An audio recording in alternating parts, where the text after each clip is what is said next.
성경 누가복음 2장 같이 보시겠습니다.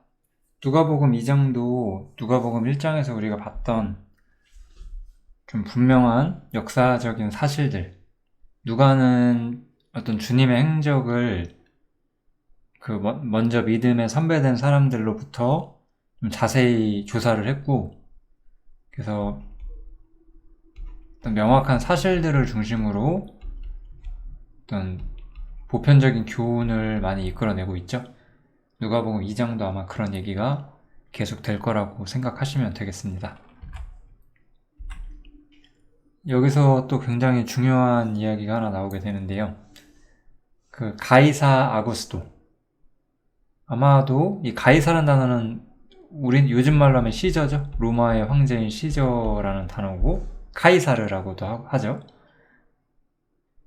아우구스투스라는 걸 거예요, 아마.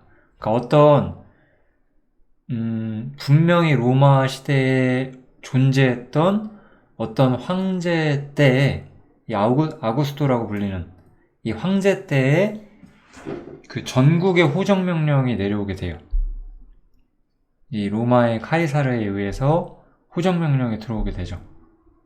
이게 사실은 왜 호정 명령을 하냐면은 세금을 걷어들이려고 하는 거거든요.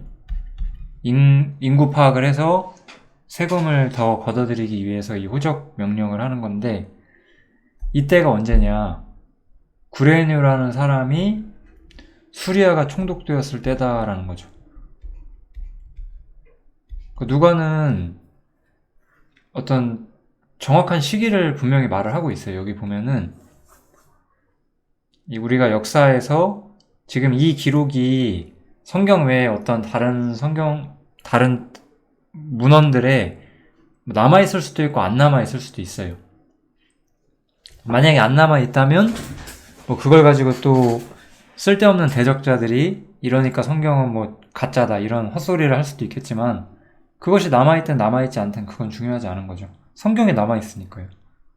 분명한 역사로서 어떤 이방인 통치자가 호적 등록 명령을 했다는 것을 기록을 하고 있고, 그래서 이 호적 등록 명령 때문에 중요한 사건이 발생을 하게 되는 거예요. 어떤 사건이 발생하게 되냐면, 모든 사람이 고향으로 돌아가야 되는 상황이 생겼어요. 모든 사람이. 그래서 요셉이라는 사람이 마리아랑 같이 원래 나사렛에 살고 있었는데, 갈릴리 나사렛에 살고 있었는데 베들레헴으로 가게 돼요. 그래서 베들레헴에서 그때 이미 마리아가 만삭 상태였기 때문에 사실 이 마리아가 잉태한 사람은 요셉의 아들이 아니죠. 천사에게 우리가 누가복음 1장에서 봤었던 천사에게 계시를 받았던 그 구주를 지금 잉태하고 있었던 건데, 그래서 이 구주가 만삭 상태일 때 베들레헴에 오게 됐고, 베들레헴에서 해산을 하게 되죠. 이때 베들레헴에 어떤 유숙할 곳이 없었기 때문에 사관에 있을 곳이 없었다라는 표현이 나오죠. 우리가 이런 걸 보고 이 당시에 어떤 뭐라고 할까요? 어떤 삶의 모습도 우리가 좀 볼 수가 있죠. 좀 강팍했고 인정이 없었던 그런 시대였던 것 같아요. 그런 거를 우리가 여기서 많이 보든 안 보든 그거는 크게 중요한 문제는 아니고, 여기서 이제 결정적인 문제가 뭐가 되냐면은, 예수님이 이런 어떤 중요한 역사적 사건 때문에 갈릴리 나사렛에 부모들이 있었는데 이들이 하필이면 베들레헴에 오게 됐고, 베들레헴에서 출산하게 되면서 미가 예언이 성취가 되는 거죠. 이런 거는 정말 성경의 심오한 섭리입니다. 하나님의 섭리를 우리가 여기서 볼 수가 있는 거죠. 베들레헴 에브라다에 너는 유다족族중에 작을지라도 이스라엘을 다스릴 자가 내게로 나올 것이라, 이렇게 나오죠. 예수님이시잖아요, 이게. 미가 예언이 여기서 우리가 성취되는 것을 좀 볼 수가 있어요. 하나님께서는 모든 섭리 위에 계시다는 걸 우리가 여기서 볼 수가 있어요. 어떤 이방인의 왕이 있었어요. 사실 이 이방인의 왕은 로마의 카이사르였죠. 로마는 이 당시에 가장 커다란 제국을 세우고 있었어요. 이 로마의 카이사르는 자기의 어떤 부와 영화를 위해서 어떤 호적 등록을 하는 명령을 내리게 되고, 이것 때문에 예언이 성취되게 되는 거잖아요. 지금 우리가 흐름을 보면은 결국 모든 것이 하나님의 섭리 가운데 있다는 거예요. 우리는 항상 이런 것들을 받아들일 준비가 돼 있어야 돼요. 누가는 어떤 역사적 사실 속에 하나님이 뒤에 계시다는 것을 우리에게 보여주고 싶었기 때문에 이 기록을 남기게 되는 겁니다. 이제부터 중요한 얘기는 우리가 누가복음에서도 1장에서도 봤었던 낮은 자들에게 하나님께서 자신을 보여주시는 그런 모습을 우리가 좀 살펴볼 건데요. 그때 목자들이 밖에서 자기 방을 자기 앵떼를 지키더니, 여기에 말하는 목자들은 정말 양치기들이죠. 양치기란 거는 어떤 사람들이에요? 참 낮은 자들이죠. 이 세상에서 낮은 자들. 이렇게 낮은 자들이 자신들의 책임과 자신들의 어떤 삶의 생업을 유지하기 위해서 열심히 살아가고 있을 때에 주의 사자가 이 사람들에게 나타나요. 천사들이죠. 주의 사자가 곁에 서고 주의 영광이 저희를 두루 비침에 크게 무서워하는지라.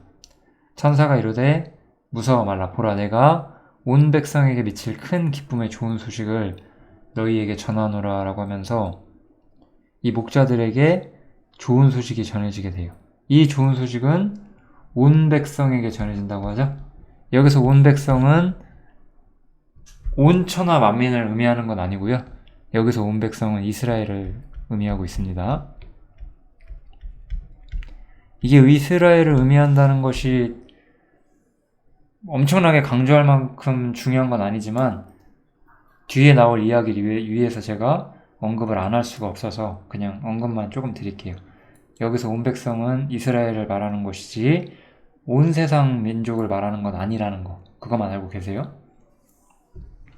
아무튼 이 목자들은 낮은 자들이었지만 여길 보면 신앙을 가졌던 사람들, 우리 이스라엘의 신앙을 가졌던 사람들을 우리 뭐라고 했었죠? 남은 자라고 표현을 했었죠? 이들은 남은 자들이었어요.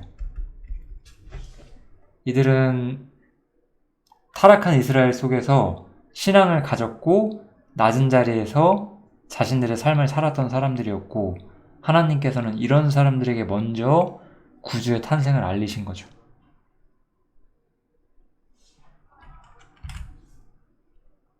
그러면서 이제 예언을 구체적으로 천사가 해주죠. 오늘날 다윗의 동네에 너희를 위하여 구주가 나셨으니 곧 그리스도 주시니라. 너희가 가서 강보에 쌓여 구유에 누인 아기를 보리니 이것은 너희에게 표적이니라 하더니, 이렇게 나오면서 구유에 누인 아기를 너희가 표적으로서 보게 될 것이고 이분이 바로 그리스도 주시다, 이런 표현을 우리가 볼 수가 있죠. 우리는 여기서 또 좀 하나의 생각을 해봐야 돼요. 이 당시 이스라엘은 지금 노예 상태에 있었어요. 로마의 통치 아래 있었잖아요. 로마 통치 아래서 노예 상태에 있었어요. 이래서 사실 신앙이 없는 대부분의 이스라엘 사람들은 무엇을 구했냐? 구주를 구했다고 했을 때 이들이 말했던 건 우리의 영혼을 구원하는 구주가 아니라 이스라엘을 독립시켜줄 어떤 강한 존재가 오기를 바랬어요. 이게 이스라엘 전체 상태였어요. 이런 걸 바랬던 것이 이스라엘 전체의 상태였어요. 그렇지만 우리 신앙을 가진 남은 자들은 뭘 바랬죠? 이들이 바란 것은 구유에 누인 아기였어요. 이분이 진짜 구주라는 걸 아는 사람들이었기 때문에. 사람들의 기대와 다른 모습으로 왔다는 거예요. 제가 말하고 싶은 거는 예수님은 이스라엘이 바랬던, 믿지 않는 전체 이스라엘이 바랬던, 그들이 기대했던 구세주와는 다른 모습으로 구세주가 나타나게 되었고, 그렇지만 이 겸손하고 신앙이 있었던 이스라엘의 남은 자들은 이 구주를 알아보는 데 있어서 전혀 지장이 없었다는 거예요. 우리의 신앙은 그런 거예요.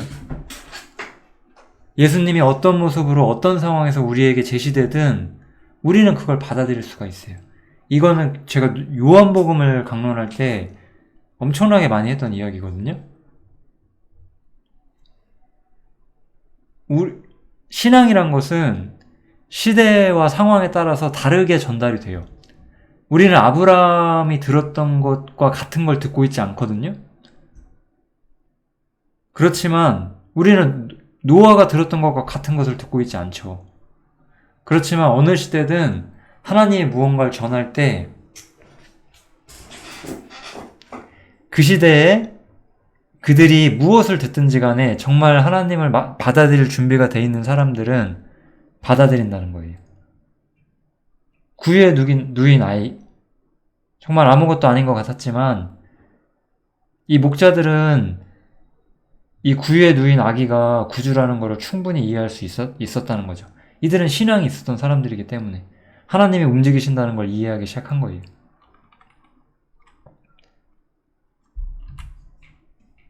그러면서 이제 천사들이 이 구주가 어떤 분이신지를 조금 더 자세히 설명을 해주죠. 이 구주는 지극히 높은 곳에서는 하나님께 영광이 되시는 분이고 땅에서는 기뻐하심을 입은 사람들 중에 평화가 되실 분이다 라고 이야기를 하는 거죠. 그럼으로써 하늘과 땅에 있는 모든 문제를 해결하시는 구주로서 예수님이 제시가 여기서 되고 있는 걸 우리가 볼 수가 있죠. 이게 누가복음의 어떤 특성입니다. 누가복음은 어떤 분명한 사실 속에서 우리에게 교훈을 주고 하나님께서 우리 2장에서 굉장히 많이 볼 수 있는 게 뭐죠? 낮은 자들에게 오셔서, 물론 신앙이 있는 낮은 자들이죠.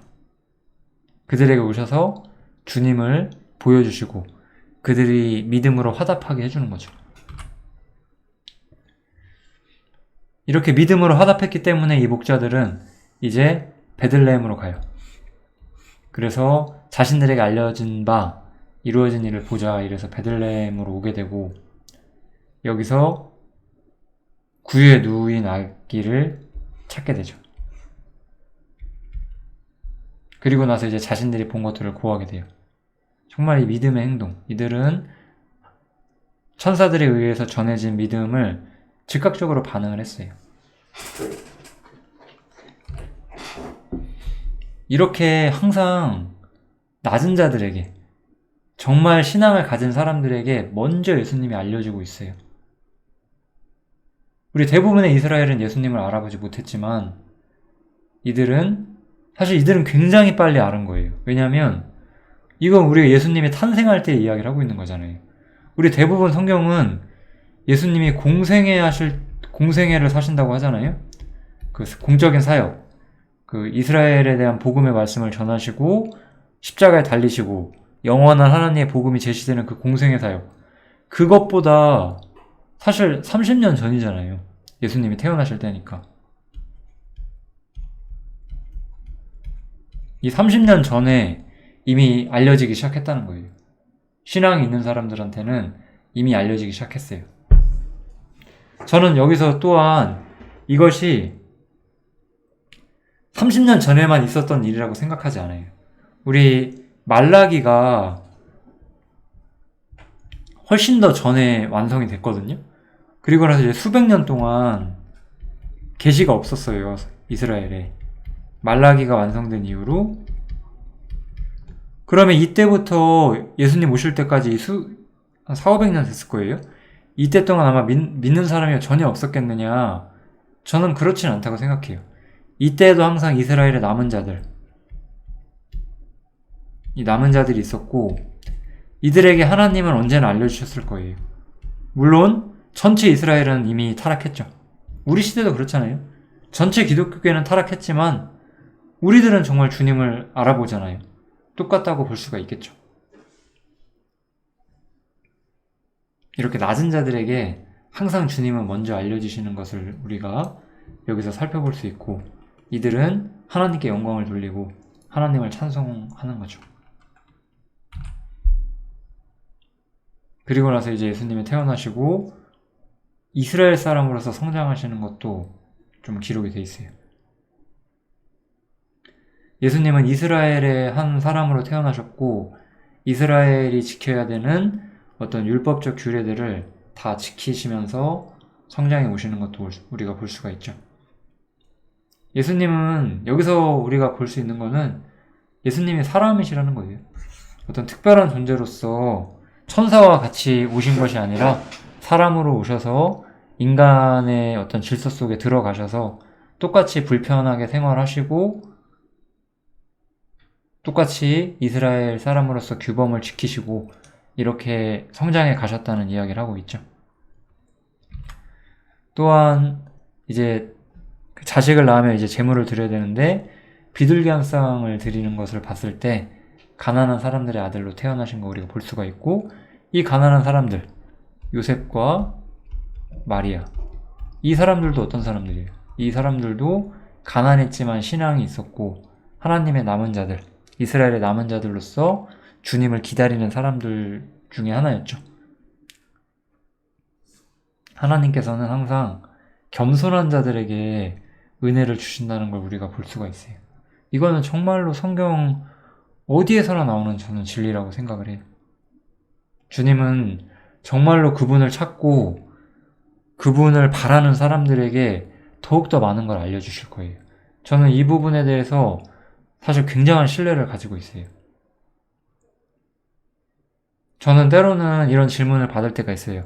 어떻게 하면 형제님처럼 성경을 많이 알 수가 있느냐, 뭐 이런 질문. 제가 되게 많이 아는 것일 수도 있고 아닐 수도 있는데, 아무튼 저는 항상 주님을 바래왔어요. 정직하게 주님을 바래왔고 더 많은 걸 알기를 바라고 그렇게 살아왔던 것만은 분명하거든요. 주님은 가난하고 낮고 겸손한 사람들에게 자신을 나타내 주세요. 여기서는 우리가 겸손한 척 하는 걸 말하는 게 아닌 것 같아요. 정말로 주님 아니면 아무것도 아닌 사람들, 그게 진짜 겸손이잖아요.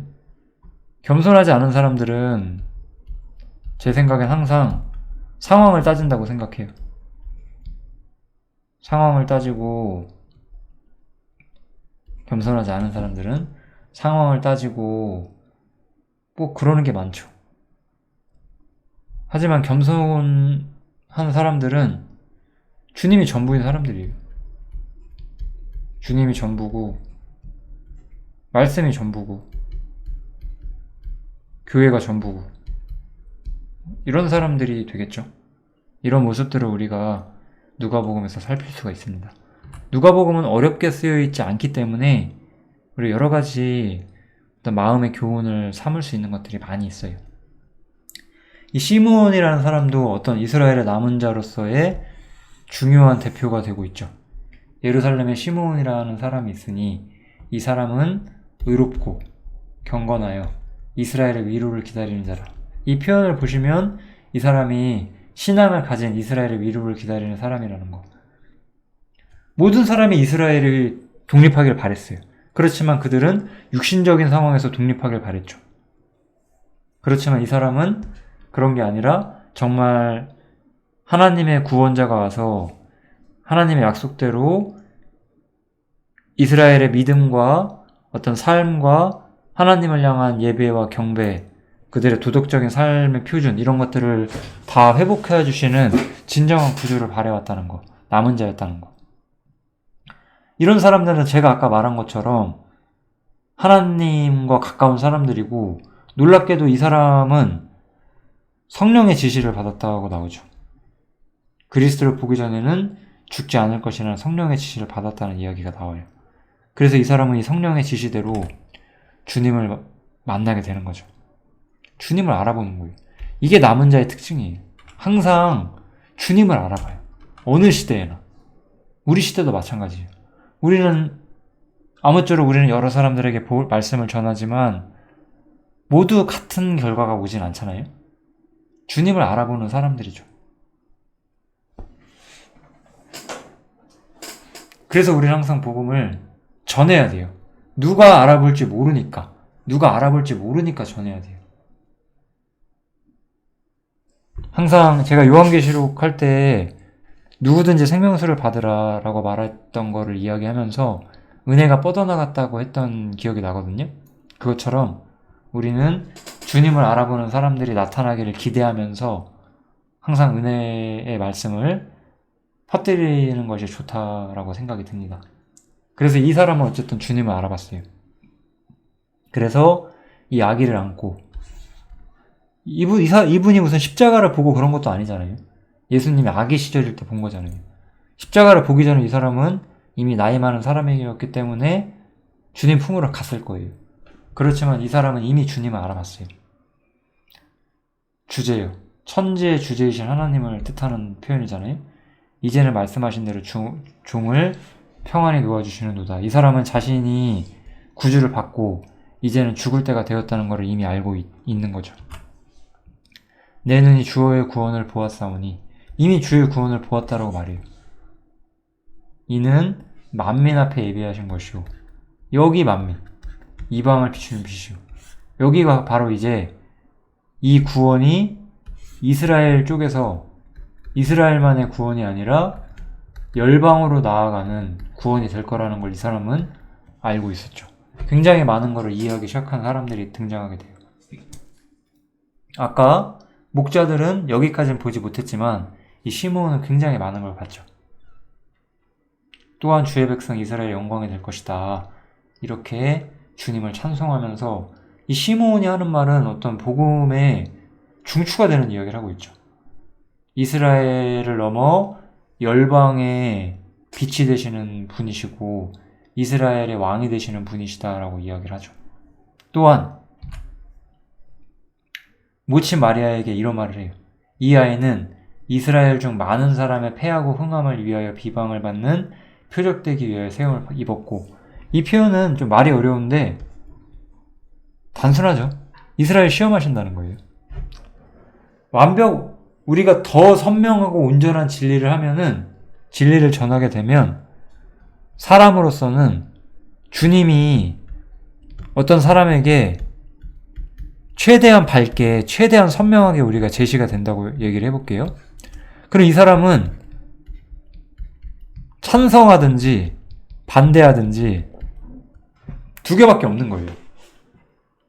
우리가 주님을 모호하게 전하면 그 사람도 모호하게 우리를 피해 나갈 수 있겠지만, 주님이 온전히 전해질 때 사람은 받아들이든 거절하든 둘 중에 하나밖에 없어요. 예수님 자체가 이스라엘에 갔고 이스라엘에게는 이제 책임만이 남아있어요. 예수님을 받아들일 것이냐 거절할 것이냐. 그래서 예수님은 패하고 흥함을 위하여 비방을 받는 표적되기에 세움을 입으셨다, 이렇게 표현이 된 거예요. 이스라엘은 이제 시험에 들어갔어요. 예수님을 받아들임으로써 하나님의 사람이 될 것인지, 예수님을 거절함으로써 영원한 심판이 될 것인지를 결정해야 되는 그 중대한 순간이 온 거예요. 그 전까지는 사실 예수님이 오시기 전까지는 어땠어요? 어떤 사람은 진실한 신앙이 있었고 어떤 사람은 그냥 진실하지 않았지만 그냥 유대교라는 시스템 안에서 그냥 살고 있었던 거잖아요. 그렇지만 예수님이 오셨을 때 더 이상 그럴 수가 없었어요. 예수님을 받아들이든지 아니든지 그것만 중요하게 되었어요. 우리에게 신앙은 이런 게 돼야 돼요, 항상. 저는 교회가 이렇게 유대교처럼 사는 것이 너무나 안 좋은 모습이라고 생각을 해요. 뭐냐면 이 교회가 있거든요. 이 사람은 진짜야. 이 사람은 가짜야. 이게 그냥 섞여 사는 거예요, 그냥. 서로에 대해 서로를 잘 모르고 별로 관심도 없어요, 이런 게. 그냥 원래 이런 것 같다라고 생각을 해요. 이거는 뭐예요? 예수님이 가까이 계시지 않는 거예요. 예수님이 가까이 계시면 진짜와 가짜는 멀어져요. 이게 진짜 중요한 거거든요. 왜 우리는 명목상의 기독교계를 떠나서 지금과 같은 형태를 보이죠? 교회가 성경적으로 돌아가게 되면, 성경적으로 우리가 돌아가면 돌아갈수록 여기는 확고한 진리만이 세워지게 되고, 확고한 진리는 주님에 의해 세워지기 때문에 모호함이 존재할 수가 없어요. 세상 교회가 좋아할 만한 것이 우리 교회는 아무것도 없어요. 우리 교회는 그들이 대화하면서 즐길 거리가 없고, 그들이 자기를 자랑할 것도 없고, 그들이 뭔가 수고하면서 자기만족할 것도 없잖아요? 그러니까 그들은 우리 교회를 싫어하죠. 카라지들은요. 그죠? 모호함이 사라져야 되는 거예요. 주님은 주님 자체시기 때문에 모호함이라는 게 없어요. 이스라엘 민족은 주님을 싫으면 죽는 거예요. 주님을 받아들이면 그들은 영원한 기쁨 속에 참여하는 거고요. 이스라엘은 그런 위치에 있었고, 이렇기 때문에 예수님은 이스라엘을 시험하시는 분으로서 서게 되었고, 사실 여기서 칼이 내 마음을 찌르듯 하리라는 것은 주님이 죽을 거라는 걸 암시하는 거겠죠. 왜냐면 어쨌든 마리아는 예수님의 어떤 육신의 모친이셨기 때문에 그 아들이 십자가에 달리는 것이 굉장히 슬픈 일이었다라는 것을 이미 이야기를 하고 있는 거예요. 예수님은 왜 이런 분이시냐? 이스라엘을 시험하시니까. 보세요. 이는 여러 사람의 마음의 생각을 드러내려 함이를. 마음의 생각을 드러내는 거예요. 우리가 마음의 생각을 드러내지 않게 되면 모호해지는 교회가 돼요. 그런 교회들은 규모는 커질 수 있지만 아무것도 아닌 거죠. 우리 여기서 교회가 어떤 모습이 되어야 될지 제가 그냥 조금 설명할 수 있는 기회가 돼서 좀 말씀을 드렸습니다.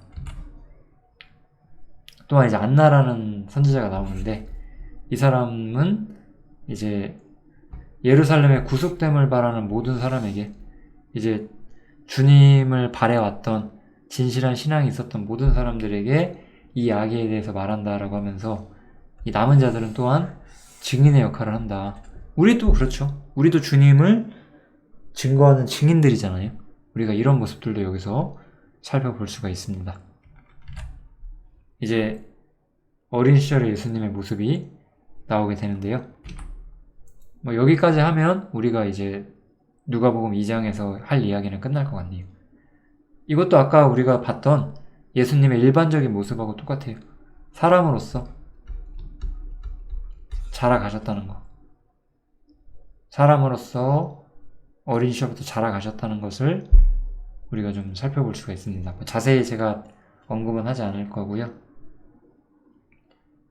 자라며 강화해지고 지혜가 충족해지고 하나님의 은혜가 그 위에 있었고, 여기서도 지혜가 그 키가 자라가며 하나님과 사람에게 더 사랑스러워 가시더라 해서 아주 온전한 사람으로서 성장했다는 것을 우리가 보고 있죠. 아마도 많은 사람들이 예수님의 비범함을 어렸을 때부터 봤을 것이고, 그 예수님의 비범함에 대한 모습들이 좀 묘사가 되죠? 제가 다 기록은 안 했지만 각자 읽어보시면 될 것 같아요. 성전에서 율법 교사들과 이렇게 대화하고 묻고 이런 모습들도 있었잖아요. 한 번은 또 이제 부모가 이 요셉과 마리아가 이제 예수님을 찾는데 알고 보니까 성전에 있었어요. 그래서 이제 우리가 너를 찾았다고 하니까 예수님께서 어찌하여 나를 찾으셨나이까, 내가 아버지 집에 있어야 될 줄을 알지 못하셨나이까, 이렇게 부모님께 말하기도 하셨죠. 예수님께서. 이런 건 예수님께서 사람으로서 자라가셨지만 또 자신이 해야 되는 어떤 사명, 하나님의 아들로서 자신이 짊어져야 되는 것을 이미 알고 계셨다라고도 우리가 볼 수 있겠죠. 예수님은 사람이시지만 또한 하나님이시니까요. 그렇지만 인간의 모습으로서 33년 동안 이 세상에 사셨다는 것도 분명한 역사로서 기록이 되어 있습니다.